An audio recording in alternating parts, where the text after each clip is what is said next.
Hello, I don't have good words for you, but I've got words anyway. I would normally be posting a video tomorrow, but I didn't want to wait that long. So here we go. Baseline. Israel bombed Iran during talks that were supposed to be about not bombing each other. Netanyahu, the prime minister of Israel, made a claim that he's been making for like 30 years that Iran is weeks away from having a usable nuclear weapon. There is debate among the international community as to whether or not that was true. I say debate like that because most places seem to indicate that's not the case. There's a very big difference between weeks away from the bomb and whatever the state of their uranium enrichment process was. And also, there are countries that have nukes. I didn't check in the Bible myself, but I don't think it says that we are the divine arbiters of who's allowed to have what weaponry forever. Let's not forget that Israel made the first strike in this war.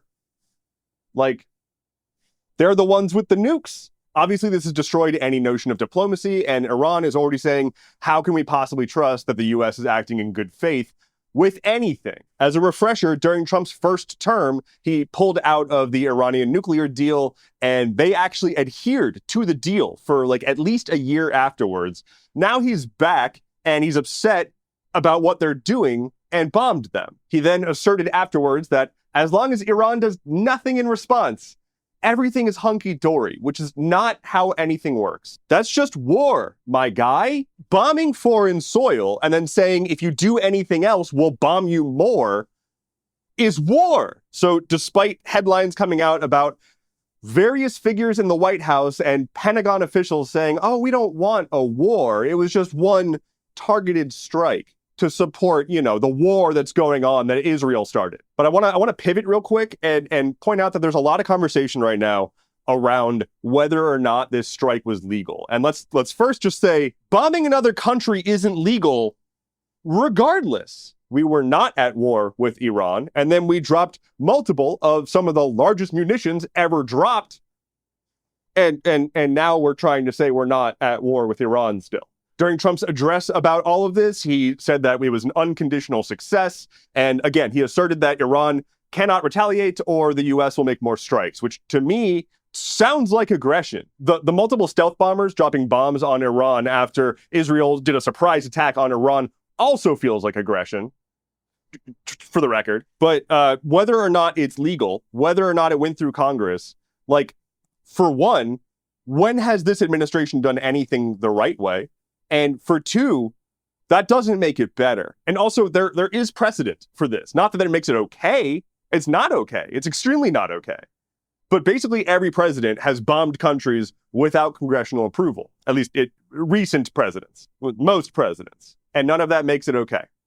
None of it. If the issue that the Democrats have isn't with the bombing and is with the way that the bombing happened, that's a problem. And knowing that they're never going to hold him accountable and knowing that the Republicans aren't going to hold him accountable, I want to take this moment to remind you that accountability only matters if there's the will to enforce it. And the current administration and Congress and Supreme Court have shown time and again, there is not that will to enforce it. Like, who's going to give the order to who and how? It's not going to stop. Like, we knew that this was going to happen. We knew that a second Trump presidency was going to be disastrous. That doesn't make it okay, but we need to be prepared for this. We're already seeing retaliatory strikes from Iran. Israel is still striking Iran. This isn't over by a long shot. The rest of the world is condemning us, as they well should, as we continue to stand behind a pariah state that is the one causing the destabilization in the region it's complaining about destabilization. And don't let this get spun. These are deeply, deeply unpopular moves. Even Trump's own base don't want to get dragged into a war in the Middle East. But propaganda bots are already out in force. Our own intelligence said that Iran didn't have a path to nuclear weapons in the near future.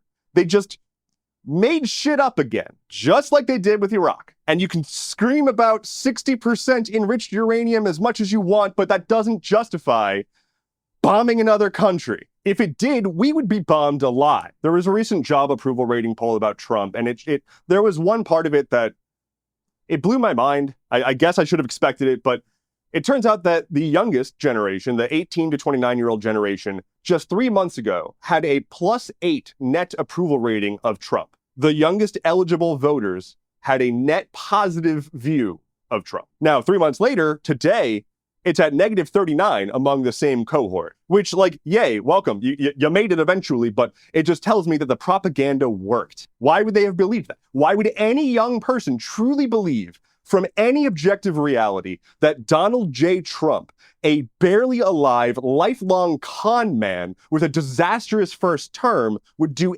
anything to improve the quality of life for young people in a second term? The amount of people who were flailing during the past election, arguing that this wasn't going to happen, is mind-boggling. And why do I think that propaganda happened? Because, as I mentioned, the propaganda bots are out in force. Where is that youngest generation?